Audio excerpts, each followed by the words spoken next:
Dreamcatcher Tunnel. This is a long, ugly story, and I guess it starts with Mercy Rowland. She was a drug-addicted vagrant with no past worth remembering and no future to speak of. I'd go so far as to say that Mercy was the kind of person who never had a future in the first place.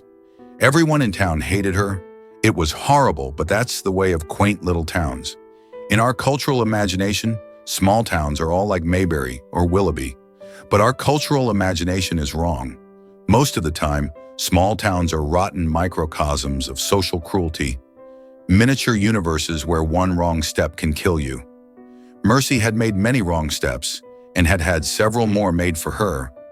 One of the wrongest was her appearance. Mercy had the kind of withered face that might have been 30 or 80. Long ago, an old boyfriend beat her up badly, breaking her nose and cheeks in the process. Doctors hadn't bothered to set the bones correctly, so her face healed in strange, unsettling ways that made her look like she'd just started to melt. Her few remaining teeth were broken and yellow.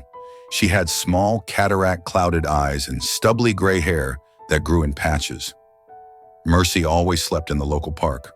My dad, who was the caretaker at the time, didn't really have the heart to chase her off. He tried anyway because he had to.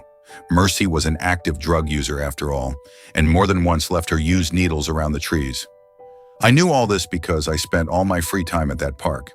It was a beautiful place, all old-growth trees and grassy hillocks, dotted with memorials and elaborate war monuments. Through it all, the river wound, rushing in the cold months and babbling agreeable through spring and summer. I loved it. I was a painfully shy child, but living at the park gave me an advantage. I knew all the secrets that children covet, you see. I knew where the squirrels lived, which of the feral cats liked to be pet, where to find the wild strawberries. Best of all, I knew how to sneak into the sunflower fields. Now there used to be this old man in town. I don't know his real name, but everyone called him Boba. Boba lived on 5 acres along the northeastern border of the park. Every year, year in and year out, he seeded those 5 acres with sunflowers. They were magnificent, over 6 feet tall, with enormous blossoms bigger than my father's head. They were as good as a forest, especially to little kids. I wasn't supposed to trespass, and for the longest time, I resisted the temptation, until I found a secret entrance. On the border of the park, right next to Boba's property line, was a playground. In the northernmost corner of the playground was a low warren of painted concrete tunnels. The tunnel exit overshot the boundary of the park by several feet, and thus emptied straight into Old Man Boba's sunflowers. It was the perfect way to smuggle myself in. Everyone in town avoided these tunnels like the plague. This was partly due to the fact that they were incurable, edibly ugly. Ancient and covered with graffiti, they predated the playground itself by at least 15 years, and they looked like it. They were cracked, chipped, and tucked away at the edge of the playground, perpetually cast in the sunflower's strange, quivering shadows. But this mass avoidance was triggered by local legends too. Boy, did we have some stories. According to one, a child killer used to wait within those tunnels for an unsuspecting child to pass, timing his strikes with a predator's precision. He'd been a fussy little man with a lipless mouth and small round eyes the color of river weeds. This man pulled children in the tunnels, assaulted them, and dragged them back to his cottage on the river's edge, where he cut them open, pulled their guts out, stuffed them with sawdust, and dunked them in lacquer to preserve the skin. Then he'd paint and dress them until they looked like giant porcelain dolls. He stored all the bodies in his attic, which was how he'd finally got caught. Because of this, we called him the Doll Man. Doll Man was my favorite story, but there were others. Another legend claimed that the tunnels had been built atop a mass grave of Chinese railroad workers. Another claimed the site had once been occupied by a witch who ate pregnant women. Yet another claimed that if you slept in the tunnel on just the right night, all your dreams would come true. It was enough to scare any normal, self-respecting child. Unfortunately, I was neither normal nor self-respecting. My bad influence eventually leached into the other children. Before I knew it, we were all crawling through the tunnels on a daily basis to enter Boba's sunflowers. Of course, we had to be very careful. For one thing, Boba didn't like trespassers, and we had no idea what he might do if he caught us. For another, vagrants and addicts frequently took cover in the fields. Nothing ruined our sunflower treks like stumbling across a drooling junkie nodding off in a puddle of their own piss. When it came to that sort of thing, Mercy Rowland was far and away the worst offender. We saw her in the sunflowers nearly every day. She looked worse and worse every time. Patchy hair, flaking bald spots, cloudy eyes, sunken mouth, weathered skin riddled with sores, and of course her crooked, broken face. She looked like a witch, or perhaps a goblin, small and mean and barely human. She was the kind of person everyone wants to forget. As we explored the flowers one chilly spring morning, we found Mercy propped up against a tangle of stalks. She looked wrong. Wrong enough that I told the younger kids to cover their eyes. I approached carefully. My heart thudded, heavy and sick like a war drum. Mercy's fingers twisted at terrible angles, her mouth dribbling blood. Her head lolled against her shoulder, and she was so horrifically thin, like a scarecrow missing half its stuffing. For several awful seconds, I thought she was dead. What would I do? I couldn't leave her like this. But then I'd have to admit I trespassed in the flowers. Worse, I'd have to admit that I'd talked all my friends into trespassing too. Then Mercy's dull eyes rolled and met mine. "Be careful, honey," she croaked. "This is what happens when you pick a mean John." I was so frightened and she looked so dead that I burst into tears. Mercy watched me for a moment, frowning as though deeply confused. And then she laughed. She laughed and laughed. Her ruined mouth stretched across her face, a gaping, hypnotic hole. Revulsion filled me. She was so ugly, so ruined, and she was laughing at me. This homeless, jobless, useless, worthless bitch, laughing at me. I'd had enough. "What are you laughing about, you idiot?" She kept laughing. The eyes of my friends bored into my head like cold drills. I couldn't stand it. I drew myself up and shrieked, "Why are you laughing? You're stupid. You're useless. You need to stop doing drugs and you need to get a job." Mercy giggled savagely. "All kinds of things I need and don't get. If you aren't lucky, you might be just the same." I stared at her, struggling to process an utterly alien sense of mounting horror. Mercy stared back, smiling in the dappled sunlight of a beautiful morning. But she was the antithesis of beautiful. Ravaged skin, broken face, with the withered agelessness of a human ruin. And in that instant, I had my first grown-up thought, felt my first adult fear. Was she right? Was it possible that I, with my wonderful dad and nice teachers and pretty house in the mountains, could turn into an ugly, forgotten vagrant like Mercy?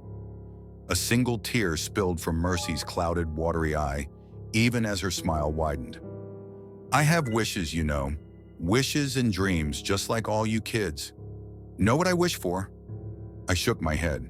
Her terrible smile crumpled into a quivering moo. "I wish for pretty blue eyes and nice white teeth and long hair the color of old man Boba's sunflowers, and nice expensive makeup. That way, spoiled little shits, like you won't look at me no more. Now run back to your daddy. He don't bother me, so why do you?"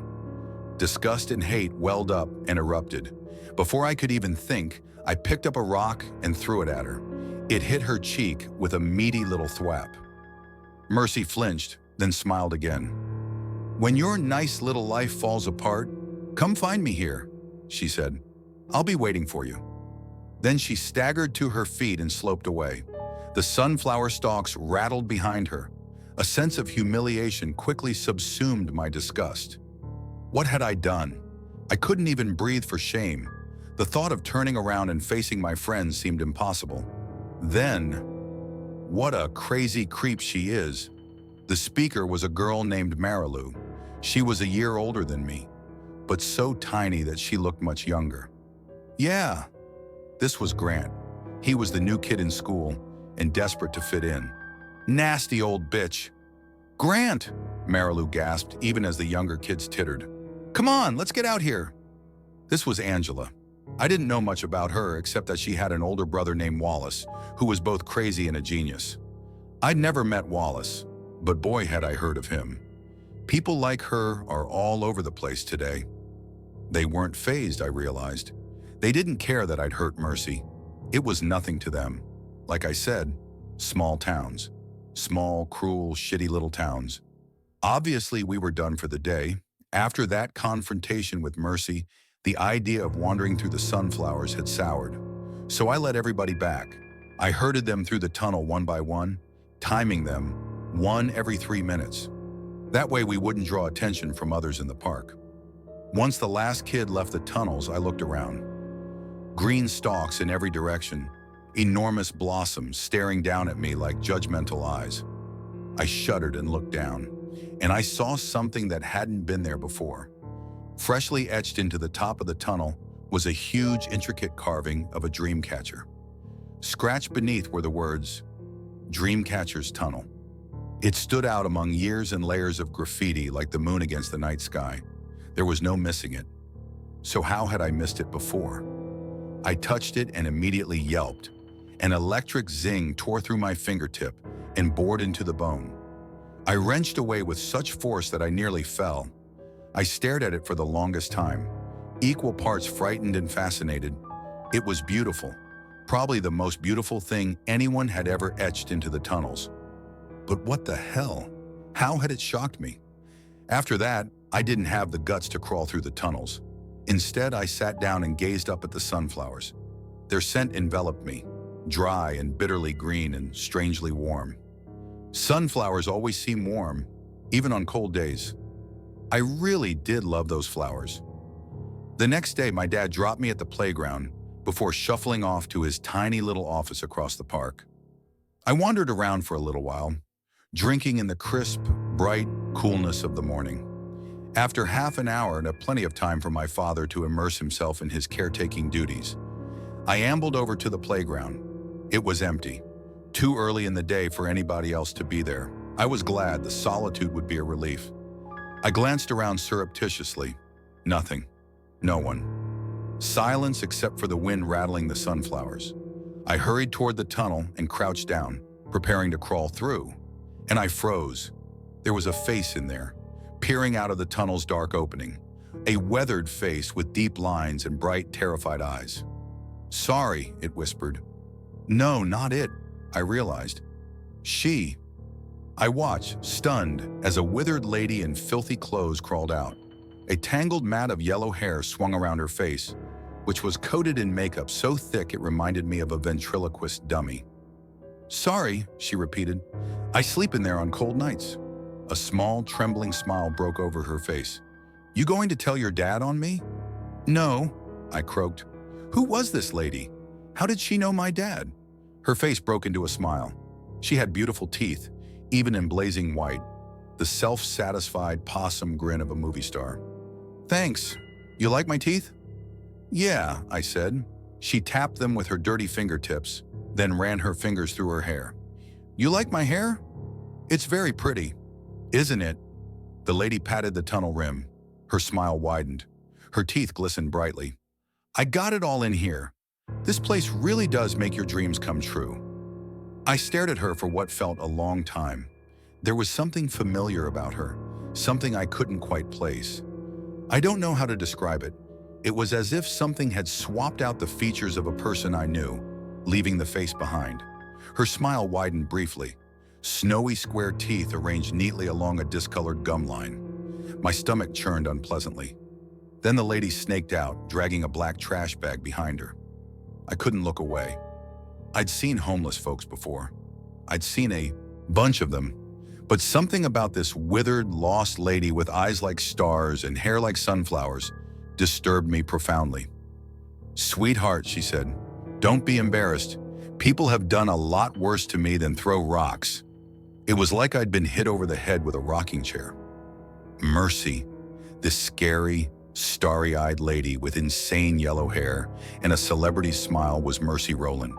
I could see it now. The broken planes of her cheeks, now disguised by a pretty smile, prettier eyes and thick makeup, the pointed chin, the thin eyebrows, the curiously skinny neck. It was Mercy, but how? Yesterday she'd been broken, beaten, nearly bald and toothless, with eyes full of cataracts. But now, Mercy patted the tunnel affectionately. Her hair cascaded over her shoulders, a thick sheet the precise hue of Boba's sunflowers. This place is good for dreams. Then she giggled, swung the bag over her shoulder, and flounced away into the sunflowers. I watched her go, paralyzed. Everything seemed to hurt, seemed to zing like electricity was coursing through me.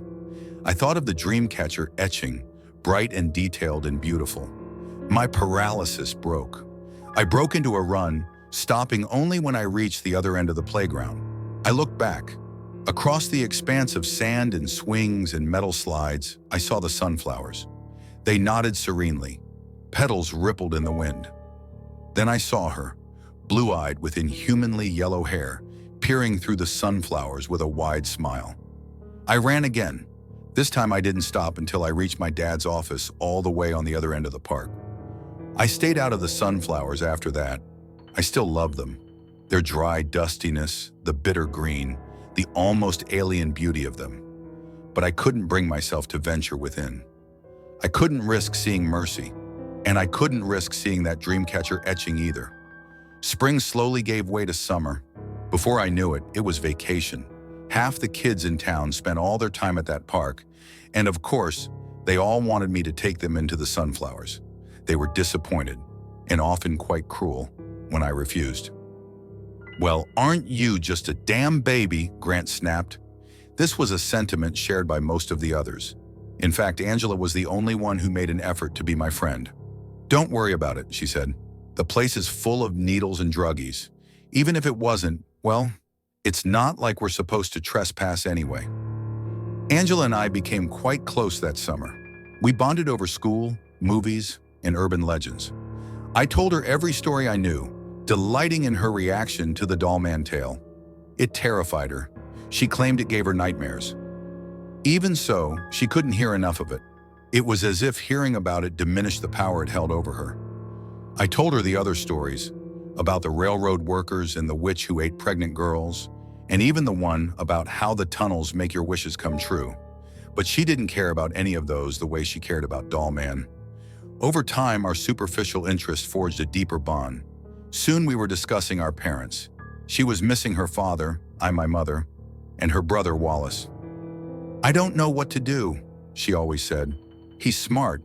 He's so smart, you know? But he's..." She broke off, frustrated, clearly searching for the right word. "He's special too, and not the good kind." It was hard to understand, but from what I parsed, Wallace truly was a genius. But that intellect was essentially wasted. He was mentally ill and developmentally disabled, like a perpetual 11-year-old with hallucinations. "He's screwed," Angela vented. "For the rest of his life. It's a joke. He's a genius who's too crazy to ever actually be smart. I'll have to take care of him for the rest of my life. That's what my mom says. I don't get a choice." A small smile halfway between sad and mean curled her mouth. "I'm about ready to see if that crazy old lady is right." "What do you mean?" I asked. Angela kicked a stone. It skittered across the grass and hit a nearby tree. "You know, that stupid story. How if you sleep in the tunnels, your dreams come true." I thought of Mercy. "This place is good for dreams," and shuddered. "Oh yeah, so if it was true, what would you wish for?" She kicked another rock. "To not have to take care of Wallace." I didn't know what to say. One golden morning toward the end of summer, I went to the playground to wait for Angela. It was our ritual. Meet at the park with sack lunches and library books, claim a picnic table, and while away the day with Henry Huggins, peanut butter sandwiches, and chocodiles. Golden haze covered the playground that morning, a twinkling aura that reminded me of mist. The elongated shadows of swing sets and slides stretched across the sand like the legs of a huge, incomprehensible insect. Across the playground, the sunflowers rustled and nodded agreeably. They looked alive, strange, sentient things, nudging each other and murmuring amongst themselves. The dazzling haze left dark, copper-tinged shadows pooled at the mouth of the tunnels. Something about them made me uneasy, so I looked up at the sunflowers instead. There, among the bright, nodding blossoms, was a head. I stopped. It was a familiar head, a familiar face, prematurely lined and painted with so much makeup it looked like a ventriloquist dummy. Mats of long yellow hair cascaded down either side, so bright they blended with the nodding sunflowers. Mercy? Those sunflowers were 6 feet tall or more. Mercy wasn't any taller than me. Yet there she was, of a height with these giant flowers, smiling serenely at the morning sun. "Mercy?" I whispered. She opened her eyes. They blazed yellow, a violently cheerful shade of spoiled gold, just a shade darker than the sunflowers. Then she descended, slipping down among the stalks as smoothly as a mermaid, sinking beneath the waves. Panic threatened to overtake me. I looked over my shoulder, hoping to see someone. Adult, child, stranger, friend. It didn't matter, just someone. But there was nothing. Just the empty playground. And beyond that, an uninterrupted expanse of rolling green spread to the street beyond. I was alone, except for Mercy. Creepy old Mercy. But maybe she wasn't being creepy on purpose. Maybe she needed help. And since I was the only person in the park, I had to see for myself. So I steeled myself and strode forward. The sunflowers seemed to watch me, unreadable sentinels forming a living wall. I reached the concrete tunnels. Something caught my eye. Something bright and intricate in blazing white, like a star. I looked down. There, etched cleanly over the top, was the Dreamcatcher. I slowed to a halt as my foot sank into a congealing puddle. I looked down, disgusted. What I'd taken for shadows at the mouth of the tunnel was a pool. A thick, wet, terribly red pool. Just a few feet away, the sunflowers whispered and clattered. It can't be, I thought. It can't be. It couldn't be. So I knelt down to look inside. 2 crumpled, blood-stained faces peered from the shadows. Mercy's starry blue eyes stared back at me, bright and blank. Wedged beside hers like a second head was a small, mutilated, horrifically familiar face. Angela. The sun rose. Sunlight spilled into the tunnel like golden syrup, glancing off those dead, broken faces. I scooted away. My hands splashed in the blood puddle. It was thick and cold and stank like rusting iron. Something shifted behind them. Soft grunts met my ears like someone forcing an overlarge body through a small space. That shapeless shadow moved forward and slowly resolved into the form of a man. The sunlight brightened, spilling farther into the tunnel and illuminating a third face, fleshy and round, with a lipless mouth and eyes the color of water weeds. He watched me curiously, eyes glittering. "Well, good morning." He buried one hand in Mercy's hair and buried the other in Angela's blood-soaked hair. He gave each a shake. "Pick a doll, what do you say?" I tried to scream, but my breath issued in a shrill whisper. He burst out laughing, low, meaty peals that echoed through the park. The sound broke my paralysis. I kicked away, climbed to my feet, and ran. I found my father quickly. He took one look at me, weeping and quivering, hands soaked in blood, and called the police. They found Mercy and Angela immediately, then closed the park down and launched a manhunt for the killer. That dough-faced, fussy little killer with a lipless mouth and murky green eyes. Doll man who'd scared Angela so. Doll man who'd given her so many nightmares. Several days later, authorities pulled the wet, decomposed corpse of an overweight man in the river. According to the news, he couldn't be the killer because the coroner estimated that he'd been dead for at least 3 weeks. They never identified him, and they never found the killer. In the absence of a culprit, public opinion changed, and over time, everyone decided that Mercy, crazy, tiny, feather-light Mercy, had killed Angela, and I'd merely hallucinated. Small towns, small, cruel little towns filled with small-minded, cruel little people. There is more to this story. It started with Mercy, but believe it or not, it's mostly about Wallace, Angela's brilliant, crazy, tragic brother Wallace. But it's a painful story, even more painful than I thought, like extracting a mouthful of rotting teeth, and I am too tired for that right now.